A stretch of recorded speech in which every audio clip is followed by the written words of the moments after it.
내려져 있습니다. 내일은 전국이 대체로 맑은 가운데 제주도에는 가끔 구름이 많이 끼겠습니다. 대기 상태는 청정할 것으로 예상됩니다. 내일 아침 기온은 서울이 7도 등 전국이 1도에서 9도로 오늘과 비슷하거나 조금 낮겠습니다. 낮 기온은 서울이 18도 등 전국이 13도에서 20도로 오늘과 비슷하겠습니다. KBS 1라디오 4시 경제 뉴스를 마칩니다. 지금까지 아나운서 이재홍이었습니다. KBS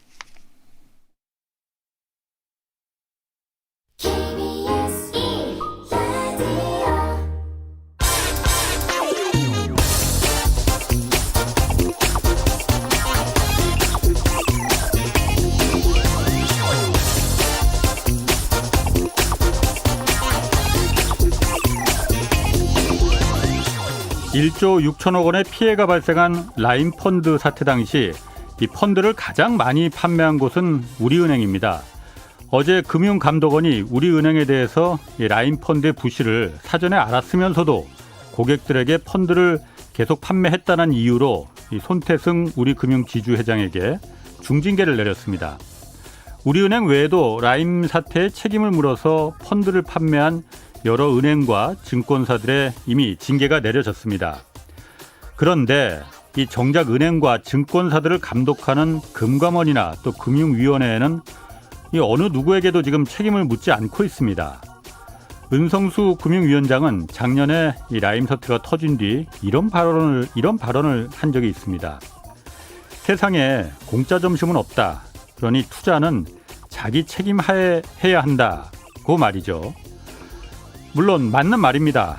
그러나 금융감독원은 이름 그대로 금융시장을 감독하라고 만든 기구입니다.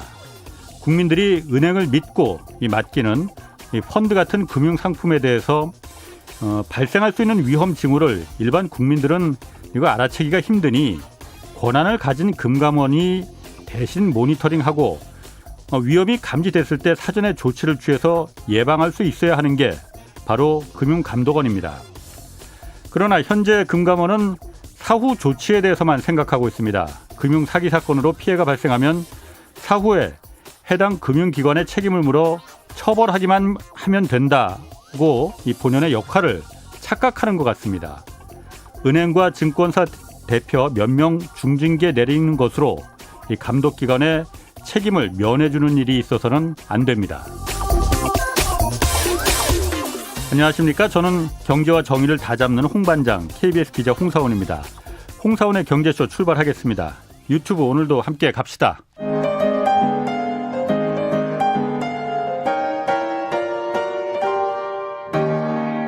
경제방송 많으면 많을수록 아무거나 들으시면 큰일 납니다. 홍사훈의 경제쇼를 전적으로 믿으세요. 네, 오세훈 신임 서울시장 이후 향후 부동산 시장에 어떤 변화가 일어날지 이 내용 오늘 좀 알아보겠습니다. 이상우 인베이드 투자자문 대표 나오셨습니다. 안녕하세요. 예, 안녕하세요. 예, 처음 뵙겠습니다. 처음 뵙겠습니다. 새로 서울시장이 왔으니 부동산에 대한 공약들 많이 있었어요. 그러니까 이번이 부동산 재보궐선거였다 이런 얘기도 있었는데 여러 가지 변화가 있을 거 아닙니까?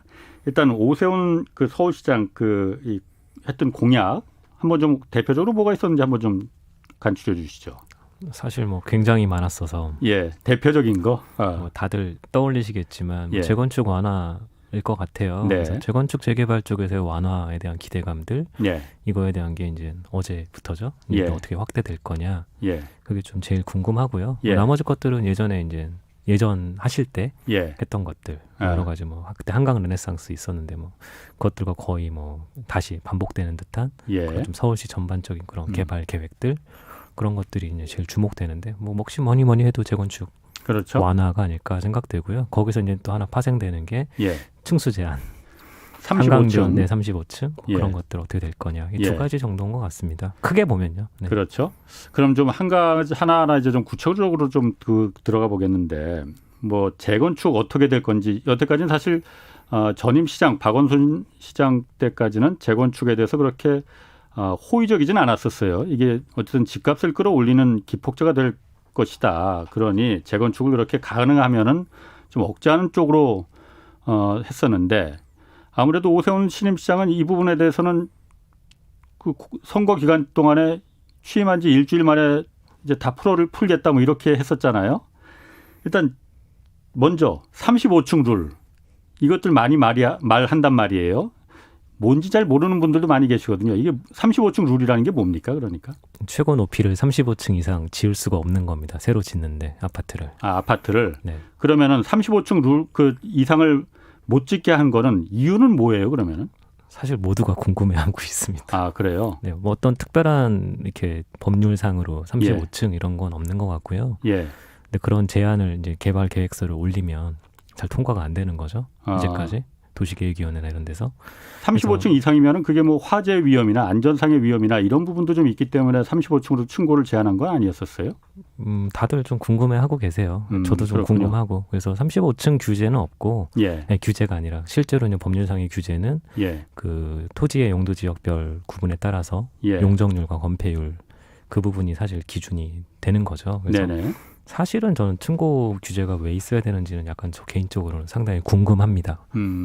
그러니까 용적률과 35층은 사실 상관은 없어요. 그러니까. 네, 잘 맞추면 되는 거죠. 그러니까 용적률을 맞추는 대신에 건물을 더 높게 하고 건물 간의 간격을 좀 띄엄띄엄 하면은 네.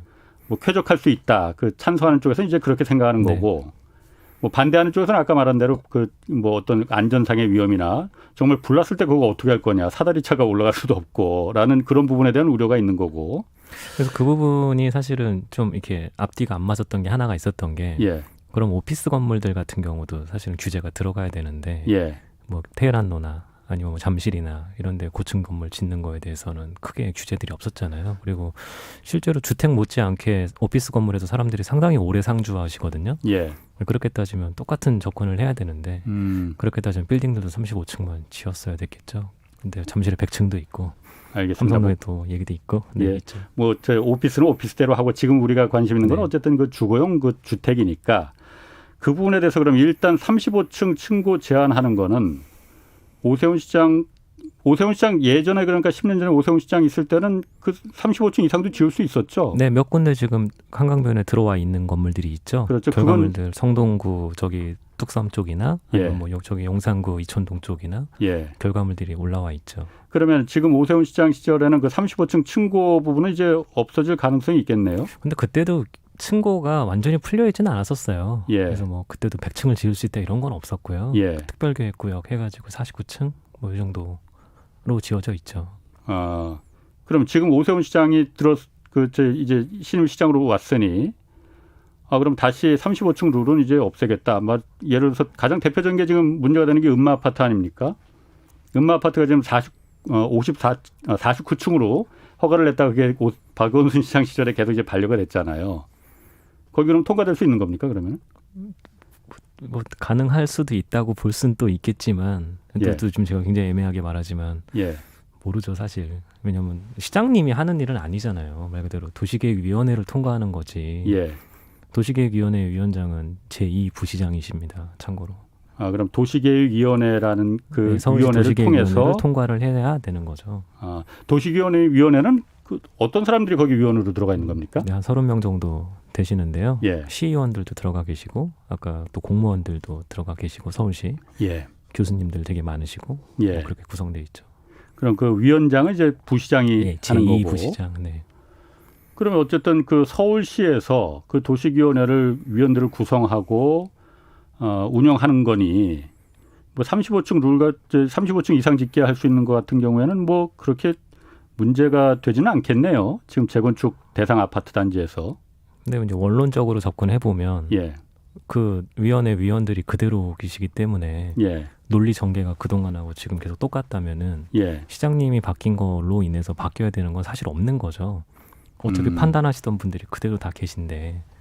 그렇군요. 네. 제가 그 이 방송 들어오기 전에 한번 저 음마 아파트 쪽에 한번 좀 그 제가 조합 쪽하고도 좀 전화 통화를 한번 해보고 그랬거든요. 그랬더니 거기서 음마 아파트가 여태까지 이제 재건축을 항상 재건축하면 음마 아파트를 상징적으로 말을 했잖아요. 네. 그런데 거기가 재건축이 안 된 이유가 전임 시장 시절에는 그게 음마 아파트가 너무 대단지 아파트 조밀하게 개발이 되니 가운데 큰 도로를 내서 2개 단지로 이렇게 나누라 했다고 그러더라고요. 네. 그렇게 되면은 아파트를 지을 수 있는 동이 한 4개 정도가 줄어든다고 해요. 네. 그래서 그게 조합원들의 손실 비율이 한 1조 원 정도 가까이 든다. 그래서 이제 그 여태까지 재건축이 계속 진행이 안 되고 있던 거였는데 음마 아파트 같은 경우는 지금 안전진단도 다 통과된 거잖아요. 그러면은 별 문제는 없겠네요. 그러면 예를 들어서 음마 아파트 같은 경우에는 원래 이제 이 사업 그 계획을 냈던 거를 뭐 수정하거나 이런 별 문제 없이 그냥 통과될 수 있는 건지 뭐 물론 이사장님께서 지금 그걸 저한테 권한이 없는 일이라서. 예. 근데 이미 아까 그 말씀하신 그런 도로 부분 이런 것들은 이미 예. 조합원들이 다 감내하고 계셨어요. 그래서 그렇게 다 준비도 돼 있었고 단지 구성을 한 이렇게 가운데 길 내는 것도 다 이미 서울시 의견에 맞게 예. 맞춰서 다 제시를 이제까지 했었거든요. 예. 근데 그래도 통과는 계속 안 됐었던 거죠. 아 그래도 통과가 안 됐었어요? 뭐 여러 가지 뭐 복잡한 일들이 있었죠. 네. 그건 조합에서 좀 굉장히 반대를 했다고 그러던데 뭐 조합원들의 손실이 너무 크기 때문에 좋아할 일은 전혀 아니잖아요. 예. 왜냐하면 한 블럭을 딱 다 개발했을 때의 완성도와 예. 2개 쪼개졌을 때의 완성도, 특히 커뮤니티 센터를 넣는데 쪼개지는데 어느 쪽에 넣을 거냐 뭐 이런 것들까지 생각을 해보면 예.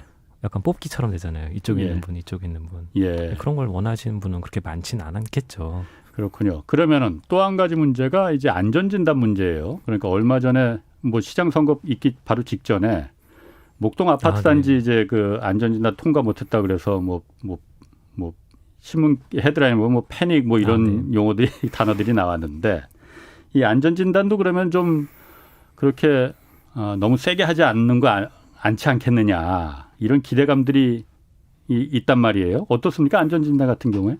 사실 또 그것도 예. 안전진단을 담당하는 업체가 따로 있는 거잖아요. 예. 그러니까 그 업체들이 계속 하던 대로 해왔으면 똑같아야 되겠죠. 그러니까 원칙이 분명하다면. 예. 그러니까 서울시장이 변경된 이 이슈만 가지고 갑자기 어제 보던 눈과 오늘 보는 눈이 바뀐다는 건 전 그건 더 불공정한 것 같거든요. 그러니까 똑같았다면은 예. 지금 안전진단에 대한 기준이 똑같았다면은 결과는 똑같아야 되겠죠. 네. 근데 이제 분위기 상으로는 안전진단을 어떻게 지금까지 해왔길래 예. 예를 들면 목동 같은 경우는 어디는 통과하고 예. 어디는 못 통과하고 좀 이런 일들이 벌어지고 있고 예. 또 방이동 올림픽 선수촌 아파트 같은 경우는 한번 떨어졌었는데 예. 또 통과도 하고 그랬거든요. 예. 뭐 재도전하고 그러면 그래서 그런 부분들이 좀 명확해야 되는 것 같아요. 그래서 그런 것들이 이제 뭔가 좀 그때 이벤트에 따라서 언제는 되고 언제는 안 되고 이런 식으로 되는 걸 주민들은 상당히 좀 불안해하고 계시겠죠.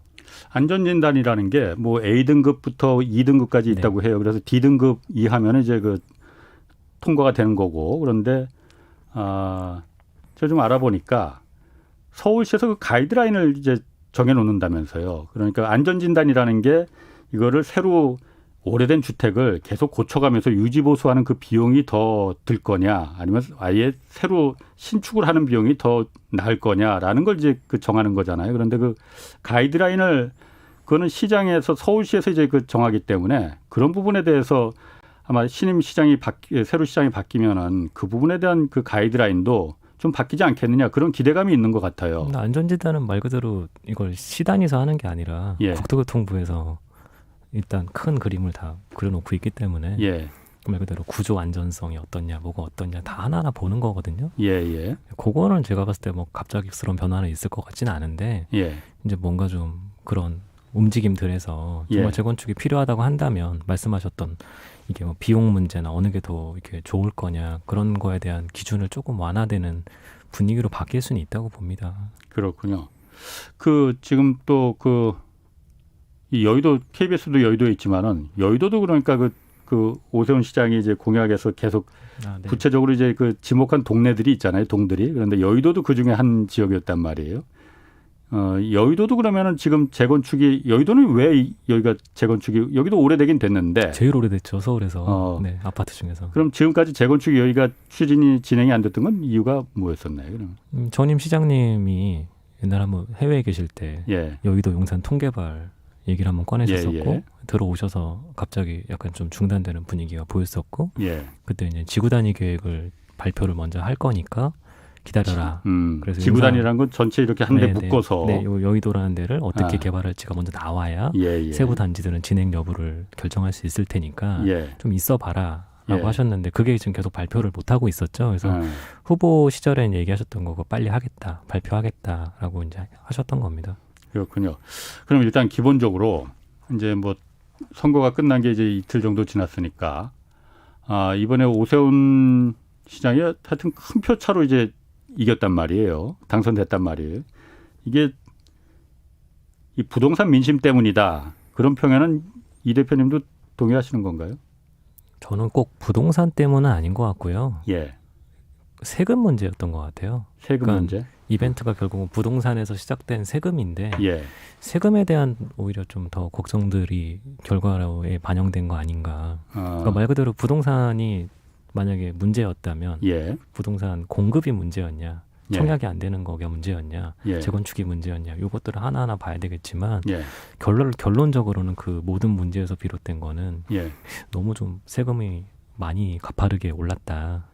그러니까, 부동산으로 인해서 그 그거에- 보유세를 말씀하시는 네네. 거군요. 그런 보유세뿐만 아니라 뭐 양도세든 취득세든 예. 세금 문제였지 않았나라고 저는 생각합니다. 그런데 그렇게 보기에는 집을 유주택자의 비율이 서울시 같은 경우는 50%가 조금 넘죠. 서울 절반 안 됩니다. 유주택자 비율이 서울이 네, 절반이 안 됩니다. 서울은 절반 안 됩니다. 그러면은 집을 가진 사람이 그야말로 그 세금 걱정을 할 텐데 그보다 훨씬 더 높았는데 그렇게 네. 보기에는 좀 왜냐하면 이제 안 가지고 계신 분들도 예. 살 때 부담이 커졌거든요.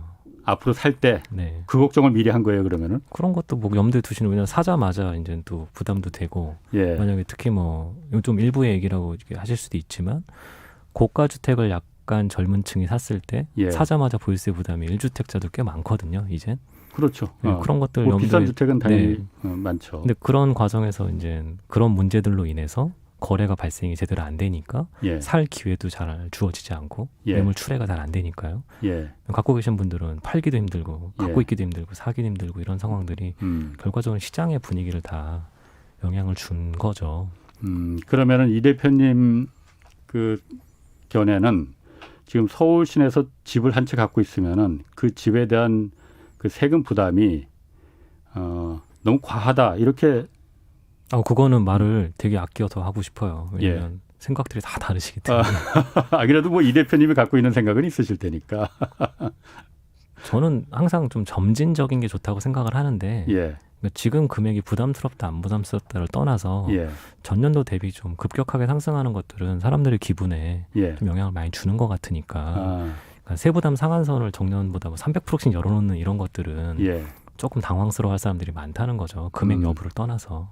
뭐 예를 들면 20만 원 내다가 60만 원 내는 것도 되게 충격받는 분들 계시거든요. 예. 예. 근데 2천만 원 내다가 2,200만 원 내는 거 사실 그게 더 부담스러우실 수도 있는데 예. 생각과 외로 폭에 되게 예민하신 분들도 많기 때문에 저는 아까 그게 지금 세금이 과하다 안 과하다는 제가 어떻게 얘기해도 혼날 것 같아요. 그렇군요. 뭐 그런데 그렇다고 해도 2천만 원에서 2,200만 원 1년에 200만 원 세금이 더 올라가는 것에 대해서 부담을 갖는 것 당연합니다. 그렇지만은 2천만 원 세금 내려면은 집값이 17억, 20억 그 정도 돼야 되는 거 아닙니까? 네, 예를 들어 예를 든다. 거죠. 예를 든다는 게 실제로 그렇지 않습니까? 그러니까 그런 부분에 대해서 너무 그 정도 자산을 갖고 있는데 200만 원, 300만 원 1년에 세금 올라가는 거에 대해서 뭐 납득 못하는 사람들도 많이 있습니다, 사실.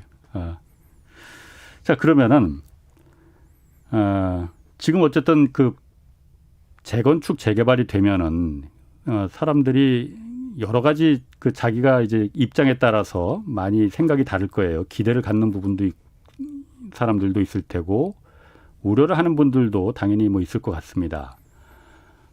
일단 이 집값에 대해서 집값을 지금 사실 부동산 시장이 이제 그렇게 그동안 이제 계속 가파르게 올라갔던 게 조금 진정세를 보이고 있다고 말을 한단 말이에요.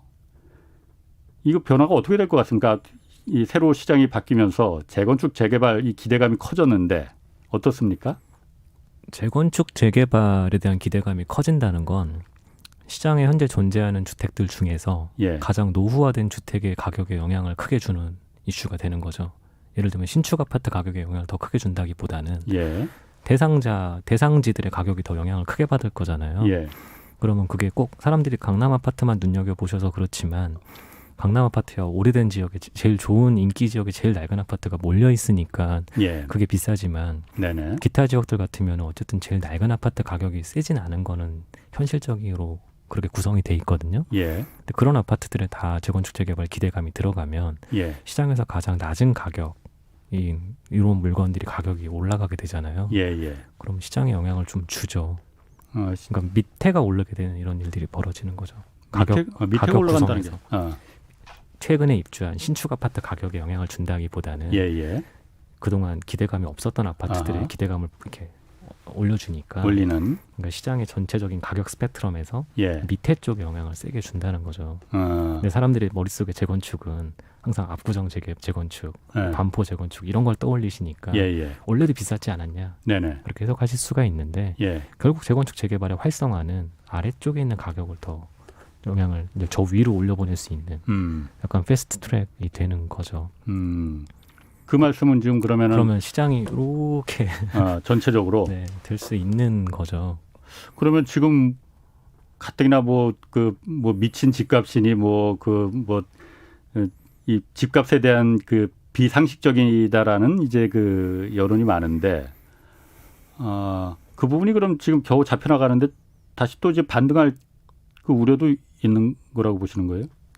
그래서인지 그 오늘 4월 5일자 기준 KB 그 예. 아파트 가격 주간 상승률이 나왔는데 저번 주보다 올라갔더라고요. 상승률이. 그러니까 오늘 보니까는 시장 취임 하루 만에 여의도 압구정동은 2억에서 3억이 지금 호가가 올랐다. 그리고 집주인들이 내놨던 매물들 다 걷어들이고 있다. 이런 기사들이 나오고 있더라고요. 실제로 그런지는 제가 현장에 안 나가봐서 모르겠습니다. 그런데 제가 아마 그 낡은 집 그 재건축 대상인 집 주인이라 하더라도 기대는 많이 할 것 같아요. 빨리빨리 해준다고 하니까. 그러면은 오세훈 시장 입장에서 집값이 이렇게 재건축 재개발을 한꺼번에 다 풀어줘서 집값이 올라간다면은 시장으로서도 그 부담이 될 거 아닙니까? 그러면은 재건축 재개발을 공약은 공약이었지만은 그렇게 일주일 만에 다 풀어준다고 했지만은 그거는 선거 전이었고 집값의 추이를 봐서 좀 그 정책이 좀 이렇게 수정이 될 그럴 가능성도 있겠습니까? 없다고 말을 못하죠. 말씀하신 대로 시장에서 분위기가 안 좋아지면 예. 당연히 다들 수정하는 게 이제까지 정치의 모습이었잖아요. 예. 그래서 꼭 이렇게 하니까 한 방향으로 쭉 이렇게는 저도 잘 모르겠어요. 예. 근데 아까 잠깐 저한테 질문하셨던 내용 중에 그게 있었는데 이번 선거가 아까 부동산 때문에 전 세금이라고 말씀을 드렸는데 예. 사실 지금 전 서울 지역에서 지지율이 되게 높게 나왔잖아요. 예. 그런데 이게 그러면 공약에 대한 이게 찬성의 표시냐 예. 아니면 지금까지와 반대되는 거에 그냥 투표를 한 거냐의 생각의 차이가 발생을 하겠지만 예. 만약에 앞에 거 공약에 대해서 점수를 준 거다 그러면 만약에 시장이 지금 제시했던 정책을 쭉 펼쳐나가는 거에 대해서 예. 찬성이 계속 나올 거잖아요. 그렇죠. 그러면 아까 기자님께서 저한테 질문하셨던 가격이 가파르게 올라가는 것도 예. 시장이 원하는 거다. 감내한다고 해석이 되잖아요. 아. 그건 저도 모르겠는데 아무튼 그건 해석 문제라고 생각이 돼요. 그러면은 그 이 대표님이 말씀하시는 거는 정리해 보면은 어쨌든 지금까지 오세훈 시장이 이제 후보 시절에 내놓은 공약들이 그걸 지지해서 지지자들이 표를 던져서 시장이 당선이 됐으니 그 공약대로 계속 간다고 해서 집값이 올라간다고 해도 지지자들은 그 부분에 대해서는 감내할 수 있다라고 이제 해석하시는 거군요. 이게 되게 어려워지는 문제가 뭐냐면 예. 아까 집을 가지고 있는 분들은 절반이 안 된다라고 예. 질문 서로 얘기를 나눴는데 지금 그 집을 가지고 있는 분들에서도 특히 아파트만 해당을 말씀을 드리면 예. 점점 재건축 대상 아파트들이 늘어나고 있거든요. 예. 그동안 좀 많이 못했어가지고 점점 쌓이고 있단 말이죠. 그러면 집 가지고 있는 사람들 중에서도 재건축에 대한 기대감이 커지는 사람들이 점점 많아지고 있는 거고 예. 아파트가 아닌 분들도 아파트로 바뀔 수 있는 재개발에도 또 관심들을 많이 가지시는 거라면 예. 오히려 아까 그게 꼭 정권 심판론 이런 게 아니라 예. 정말 그냥 그 정책에 대해서 지지를 했을 수도 있겠다. 예. 그거는 저도 해석의 여지지만 그러면 아까 그 방향성은 계속 유지될 가능성이 큰 것 같아요. 특히 그러니까 이번에 보면 강남 3구의 투표율이 그러니까 전부 60%를 넘을 만큼 굉장히 높았었거든요. 다른 지역에 비해서. 그거는 강남 3구가 왜 높았을까? 물론 강남 3구에 부자들이 많이 상대적으로 사니까 그런 부분에 대해서 좀 그 현재 그 정부 여당에 대해서 좀 반대쪽에 있는 부분도 있을 수 있지만은 강남에 이제 돈 되는 그야말로 재건축 아파트들이 많으니 이 재건축을 기대하고 표를 던졌을 가능성이 많지 않겠느냐라는 부분에서 이제 그런 얘기가 이제 나온 거거든요. 그러다 보니까 이제 한 가지 우려되는 부분이 벌써 어제 뭐 집값이 벌써 이 지역은 강남 같은 경우는 뭐 1억, 2억, 3억 이렇게 올랐다고 하니 이게 정말로 또다시 뇌관을 건드리는 거 아니냐. 지금 집값이 어쨌든 무슨 이유에서인지 모르겠지만 하여튼 겨우 안정돼 가고 있는데. 근데 이거 되게 좀 곤란한 얘기인데 예. 막상 지금 재건축을 가장 원하는 지역이 어디냐라고 예. 하면 막상 강남 3구가 아니에요. 아니에요. 오히려 노원구 이런 데가 더 재건축에 대한 열기가 더 뜨거워요. 예. 아까도 잠깐 목동 얘기하셨지만 목동이 더 빠르거든요. 지금 안전진단 받는 속도들도 빠르고 오히려 막상 강남의 그 엄청 비싼 아파트 단지들은 재건축 조합은커녕 추진위원회도 없는 단지도 되게 많거든요. 이미 30년 넘어간 지 한참인데 그런 걸 보면 예. 요즘에 왜 이렇게 재건축 안전진단 빨리 진행하는 단지들은 또 어디 있는가라고 예. 보면 오히려 그 상계중개 이런 동네와 아까 목동과 신정동과 이런 데가 더 빠르거든요. 그거를 꼭 이렇게 강남 3구의 부자들만 뭐 이렇게 뭐 그런 거라고 해석을 못 하겠어요. 저는 이젠. 그러니까 서울 전역의 문제인 것 같아요. 예. 그 낡은 아파트들 전부 다의 문제. 물론 재건축을 안 할 수는 없을 거예요. 그러니까 어쨌든 낡은 집을 허물고 거기다가 그 주택 공급의 역할도 있고 또 주거 개선이라는 목적도 있는 거니 재건축을 안 해줄 수는 없는데 다만 한꺼번에 다 풀어줘 버리면은 그게 집값을 건드리는 그 문제가 되지 않겠느냐라는 우려 때문에 그렇습니다. 그것도 되게 어려운 문제인데 예. 지금 사실 엄청 많이 쌓여 있어서 예. 대상지들이 만큼 있다는 거죠. 예. 근데 거기서 누구는 해주고 누구는 안 해주고도 또 공평의 문제가 발생을 하거든요. 예. 그러면 또 지정 안 된 데들은 왜 나는 안 해주냐 이렇게 될 거잖아요. 예. 그럼 그거 다음에 해라 하면 문제는 뒤에서 계속 들어오거든요. 후보들이. 예. 그래서 그런 말이 나온 것 같아요. 그냥 일단 이렇게 어쨌든 규제라는 그 만약에 규정이 있다면 예. 그거를 뭐 차등적으로 풀어줄 수는 없으니까. 예. 근데 그만큼 지금 서울의 노후주택 문제가 심각한 상황이라는 걸 거꾸로 설명하는 것 같습니다. 그렇군요. 그러면은 그 서울시장 임기가 지금 이게 보궐선거니까 1년 3개월 정도 남은 거잖아요. 재건축이 그러면은 1년 3개월 남은 기간 동안 물론 연임이 될 수도 있어요. 그러니까 재건축이라는 게 이 시간이 오래 걸리는 건데 1년 3개월 동안에 물론 박원순 시장은 또 18만 5천 호를 이제 공급하겠다고 했어요. 이 가능한 얘기인가요? 기대만큼 이렇게 빨리빨리 진행될 수 있을까요? 뭐 의지 문제 아닐까요? 제가 봤을 땐 뭐 당연히 의지만 있으면 어떤 의지가 규제 철폐 뭐 이런 거겠죠. 그래서 그런 의지만 있으면 어쨌든 민간에서는 지금 오히려 이런 선거로 의지가 아니라 지금 생각들을 보여준 거잖아요. 이걸 원한다는 거를. 그래서 민간은 예전부터 어쨌든 관에서 얘기하는 것들을 따라가겠다라고 늘 얘기도 했고 아까 엄마 아빠도 잠깐 얘기하셨지만 도로 내고 뭐 이런 것도 다 이미 받아들이고 있었다는 거죠. 그렇게 생각을 한다면 오히려 속도는 민간에서 속도를 더디게 하는 게 아니라 관에서 속도를 같이 내주면 빨라질 수는 있죠. 근데 말씀하신 대로 이번 임기 내에 뭐 1년 몇 달 동안에 막 이런 건 아닐 것 같아요. 알겠습니다. 저희 그 홍남기 부총리가 그 엊그제 이제 그 시장 이제 선거 끝나자마자 부동산 대책회의 점검회의 하면서 주택 공급은 이제 정부와 지자체가 단독으로 하지 못한다. 그러니까 정부와 같이 협조해야 된다. 중앙정부랑 이런 얘기 했어요. 그래서 지금 중앙정부는 지금 공공을 기반으로 한 재건축 재개발을 지금 추진하고 있고 방향을 그쪽으로 잡았고 오세훈 시장은 공공 필요 없다. 민간이 하는 일이 민간 재산을 사유 재산을 그 지금 다루는 건데 왜 거기 공공이 개입하려고 하느냐라는 이제 논리 아닙니까? 서로 둘이 이제 좀 그 중앙 정부와 지방 정부가 충돌이 예상이 돼요. 이 부분 어떻습니까? 이 부분이 그러니까 서로 해결이 원만하게 될 수가 있는 건지. 상당히 어렵죠. 상당히 어렵죠. 어떤 면에서 어려울까요? 공공이랑 시장이라는 단어가 둘이 배치되는 단어이기 때문에 시장 기능의 강화는 말 그대로 공공의 위축을 불러올 수밖에 없는데 예. 그게 어떻게 양립할 수 있겠어요. 그래서 예. 양립은 사실 이제 되게 이렇게 부딪힐 수밖에 없는데 예. 근데 시장에서 도대체 뭘 원하냐는 거죠. 결국은 투표를 하는 사람들도 다 시장에 계신 분들이고 예. 그럼 그런 분들이 의견이 공공성을 강화해야 된다 쪽이면 그게 맞을 것 같은데 예. 아닌데 계속 그쪽 방향으로 간다는 거는 또 민심을 제대로 못 읽는 거니까 예. 그거가 되게 앞으로 문제일 것 같아요. 음. 그거는 위에 분들이 하실 일들이겠죠. 그러면은 지금 이 대표님은 정부가 추진하고 있는 지금 그 공공 주도 뭐 그 공공 참여를 넘어서 공공이 주도하는 재개발 재건축 사업 이 부분에 대해서는 앞으로 잘 안 될 것이다 이렇게 아니요. 아니요. 시장에서 다르잖아요. 뭐냐면 공공 재건축도 있고 네. 공공 재개발도 있는데 예. 공공 재개발은 굉장히 분위기가 좋잖아요. 예, 예. 공공 재건축이 좀 시들한 거고. 예, 예. 그러면 아까 공공의 방향성은 재개발 쪽인 것 같고 예. 시장의 그런 자율에 맡기는 거는 재건축일 수도 있는 거죠. 네. 공공 재개발은 상당히 반응들이 좋잖아요.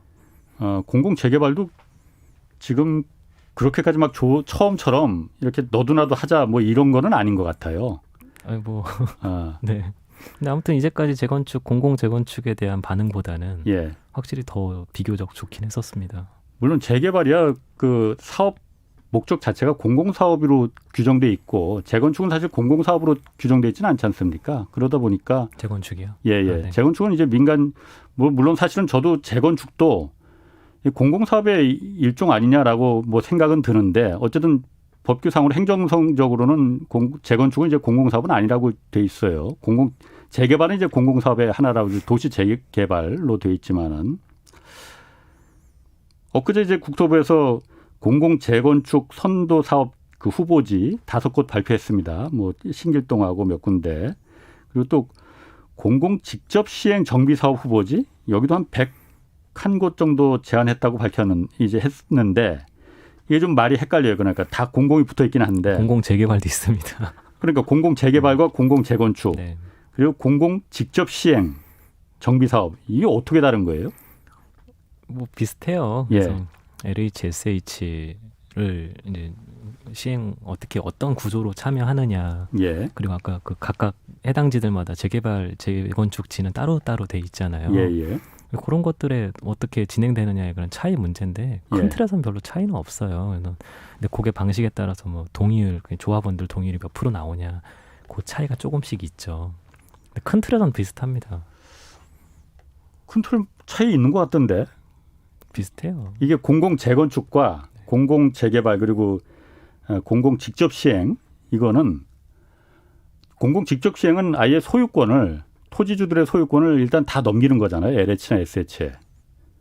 그래서 나중에 LH가 직접 시행자가 돼서 나중에 이제 분양하고 그 이익을 이제 나누는 네. 그런 구조고 그러다 보니까 이 토지 소유주들이 기존에 옛날로 말하면 조합원이죠. 조합원들이 이걸 다 넘겨도 될까 이런 불안감이 지금 좀 있는 것 같아요. 요즘 가뜩이나 LH 사태도 보고 나니까 LH를 믿어도 될까라는 부분이 있는 것 같고 그렇지만 공공 재개발이나 공공 재건축 이런 공공 참여, 공공 주도 이거는 소유권을 넘기는 건 아니잖아요. 공동 시행 과정에서 예. 그런 것들이 말씀하신 대로 딱 이렇게가 아니라 예. 앞에 공공이라는 단어가 제가 아까 다 비슷하다고 말씀드린 게 예. 결과적으로 나중에 이익의 상당 부분을 서로 공유를 해야 되고 예. 그런 게 똑같다는 거지 말씀하신 대로 행정 절차 그런 과정들은 약간씩 차이가 있는데 거기 살고 계신 분들 그 소유자들 입장에서는 비슷하다는 거죠. 그렇군요. 네. 알겠습니다. 이 부분은 어떻게 생각하세요? 그러니까 중앙 정부에서는 이제 공공을 자꾸 강조해서 뭐 LH 사태가 좀 터지긴 했지만은 그렇다 해도 큰 방향은 맞다라고 이제 생각하는 부분이 정부가 생각하는 방향이 뭐냐면은 공공이 참여해서 계속 가면은 민간이 주도해서 재개발이나 재건축을 할 때는 이른바 그 분양가가 높게 책정되면 책정될수록 좋은 거잖아요. 민간 입장에서는 토지 소유주 입장에서는 기존 조합원들은 그러다 보니까 이제 집값이 계속 분양가가 옆 동네보다 물론 그러니까 분양가를 컨트롤하는 그런 뭐 분양가 상한제나 허그나 이런 데가 있긴 있지만은 그렇다고 해도 옆 동네에서 분양한 것보다 평당 10원 한 장이라도 더 높게 받으려고 하는 게 당연하단 말이에요. 그걸 욕할 수는 없습니다. 그러다 보니까 집값이 계속 올라가는 건데 정부에서 공공을 자꾸 말하는 거는 공기업들이 들어가서 분양가를 조합원들하고 상의하거나 아니면 직접 그 시행처럼 공기업이 정하면은 그렇게 터무니없는 분양가를 이제 책정하지는 않을 거 아니냐. 그렇기 때문에 조합원들의 그 토지 소유주들의 이득을 많이 침해하지 않는 상태에서 좀 분양가를 책정하면은 이게 좀 합리적인 집값이 되지 않겠느냐. 그렇기 때문에 정부는 이제 이쪽을 자꾸 이제 가려고 하는 거란 말이에요. 그 부분에 대해서 이제 오세훈 시장은 그거 말고 그냥 민간으로 가야겠다라는 이제 입장인데 그러면 이게 집값이 지금 정부가 가려는 방향에 이제 그 좀 방향이 틀어지면은 이게 가장 중요한 게 집값이란 말이에요, 이게. 민간 주도로 가면은 집값이 좀 그 예전처럼 민간 주도로 이제 재건축이나 재개발이 계속 가면은 집값이라는 부분이 공공으로 갈 때보다는 좀 들썩이지 않을까 그런 우려가 있는데 그 부분 좀 어떻게 생각하시는지. 그거는 동의하지 않습니다. 네. 왜냐하면 공공이 참여해서 분양가 상승 속도가 더뎌지는 거는 예. 어디까지나 일반 분양가가 낮을 뿐이지 예. 당첨되자마자 반가 아파트 얘기가 나오는 게 예. 그만큼 그 프리미엄이 시장에서 형성이 돼 있잖아요. 네네. 그 부분에 영향을 못 주잖아요. 결국은 몇몇 사람들에게 로또만 갖다 주는 셈이고. 예. 근데 그게 아까 공공성이 가미된다는 거는 그런 일반 분양분을 줄이고 임대 아파트를 공공 임대를 거기다 집어넣으면 그게 공공성이 강화가 될 텐데 예. 또 그것들은 또 시장에서 지금 별로 원하지 않잖아요. 예. 청약 원하시는 분들이 또 많다 보니까 그게 또 최근의 정책에서 그 가점으로 하는 것들도 또 높이고 막 이렇게 하는 것들이 그래서 그런 건데 예. 결국은 그 지금 청약 대기자들에게 그 기대 수익을 어찌 보면 확정을 져주고 시작하는 셈밖에 안 된다고 생각을 해요. 예. 그게 과연 그러면 공공성인지는 또 모르겠다는 거죠. 그러니까 아까 결국은 이 개발에서 그러니까 공공이라는 게 좀 너무 어려운 철학적인 개념인데 예. 도대체 공익의 목소리 좀 약간 좀 높여서 공익이 이제 뭐 화나는 것도 아니니까 공익이 뭔지를 모르겠어요. 예. 진짜로. 그래서 예. 아까 제가 생각하는 공익이라는 거는 내 힘든 분들한테 주거를 제공하는 건데 예.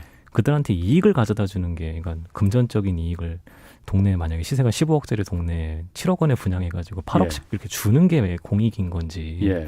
아니면 그 돈으로 차라리 이렇게 한적한 데나 아니죠 좀 이렇게 좀 인기 없던 지역에 예. 고층 밀집 개발을 해서 그분들한테 정말 실질적인 그 상승 아니 훨씬 더 좋아진 주거를 제공하는 게 좋은 건지를 예.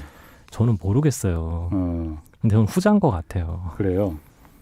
알겠습니다. 그럼 화제를 좀 돌려서 지금 그 투자 자문회사에 계시니까 주로 이제 부동산 이제 투자 자문을 한다고 제가 들었어요. 네, 뭐 다른 것도 하지만 네. 다른 것도 많이 합니까? 네, 뭐 금융도 해드리고. 그렇군요. 네.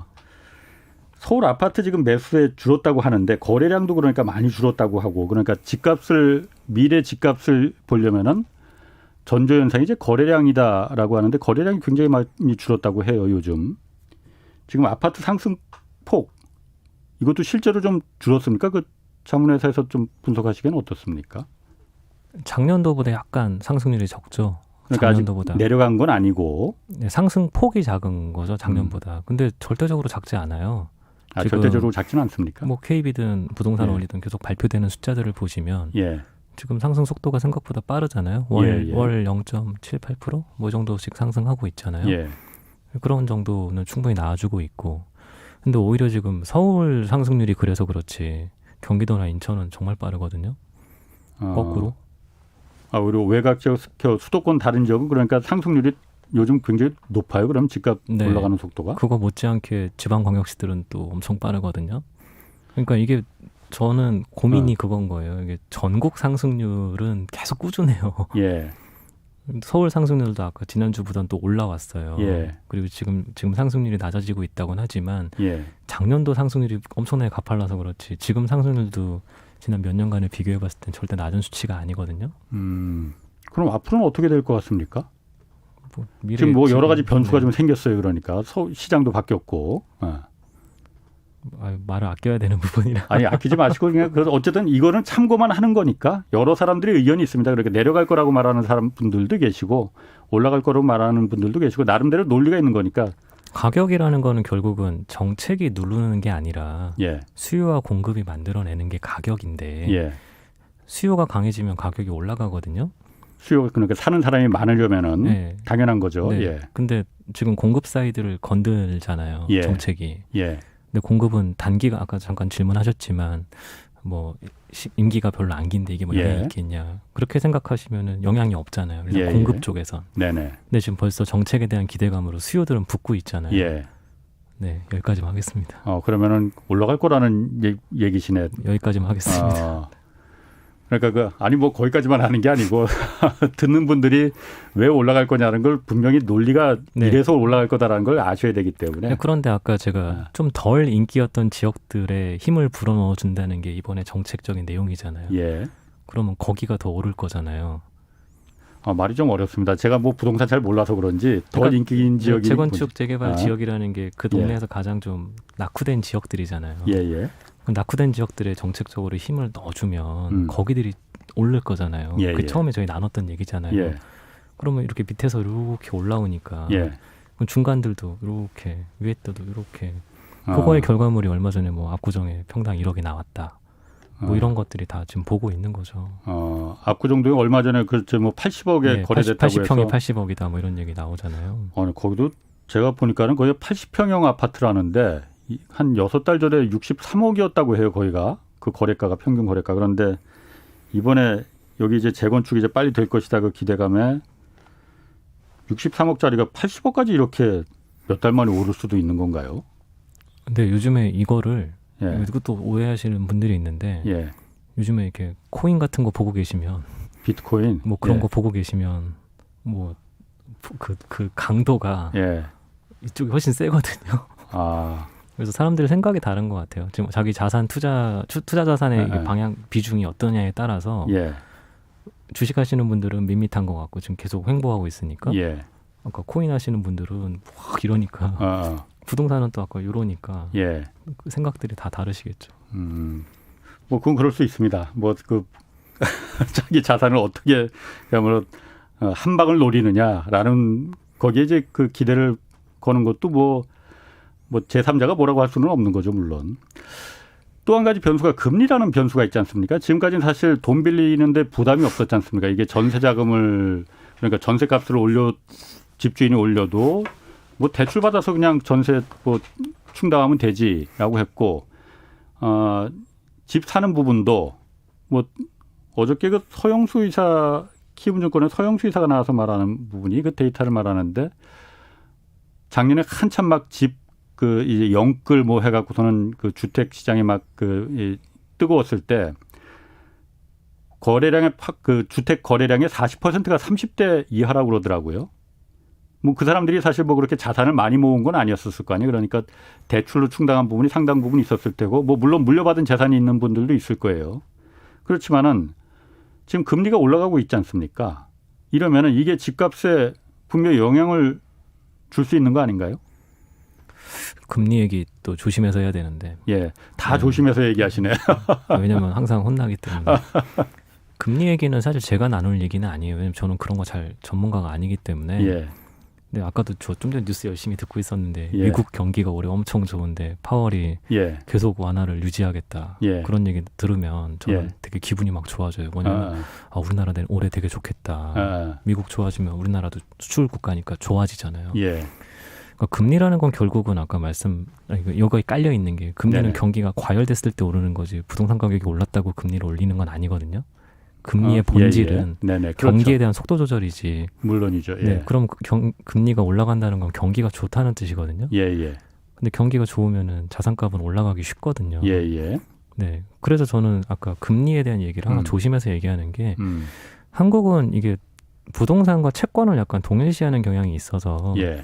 채권이라는 게 금리에 따라서 내려가면 올라가고 올라가면 내려가는 예, 예. 채권 가격이 항상 그런 메커니즘에 굴러가기 때문에 예. 부동산에 그걸 그대로 투영하시는데 부동산은 채권과 달리 실제 수요가 있는 동네라는 걸 놓치시면 안 된다는 거죠. 그래서 아까 그런 로직으로 항상 돌아갔던 것 같았는데 예, 예. 경기가 좋아지면 부동산 수요가 늘어난다는 생각을 한번 해보시면 금리 영향이 과연 부정적으로 해석되는 게 클 건지 아니면은 긍정적으로 해석될 것이 큰 건지 저는 좀 긍정적으로 해석을 하는 편이에요. 그래서 금융하시는 분들의 생각과 저같이 부동산만 하는 사람의 생각은 조금 다른 것 같습니다만 제가 그렇다고 금리를 무시하는 건 아닌데 금리 영향이 한국에서 생각보다 좀 덜한 게 이게 좀 대출을 워낙 좀 받을 수 있었으면 모르겠는데 일반인들이 대출이 그리 잘 쉽게 되지가 않다 보니까 예. 막상 금리 영향은 저는 그렇게 크진 않은 것 같아요. 그러면은 지금 그 이 대표님 말씀은 금리가 좀 올라간다 하더라도 대출 받을 수 있으면 대출 받아서 집을 사는 게 더 본인의 이제 자산을 투자를 효과적으로 하는데 이로울 수 있다 이렇게 생각하시는 건가요? 그게 아까 2030 뭐 영끌이라고 자꾸 폄하되는 단어들인데 예. 그분들 그때 뭐 인생 망친다 그렇게 해석하시는 분도 있었는데 결국 다 승자로 되셨거든요. 뭐 그러니까 결과적으로 보면 그렇습니다. 그래서 이게 저희가 남을 뭐 이렇게 폄하하고 그런 것들은 사실 너무 올건이니까 예. 그래서 본인 판단인데 예. 결국은 지금부터 글로벌 경기와 이런 것들이 어떻게 될 거냐에 대한 어려운 얘기잖아요. 네네. 근데 저는 좀 약간 낙관적인 편이에요. 예. 다 잘 될 거라 보고 있고 예.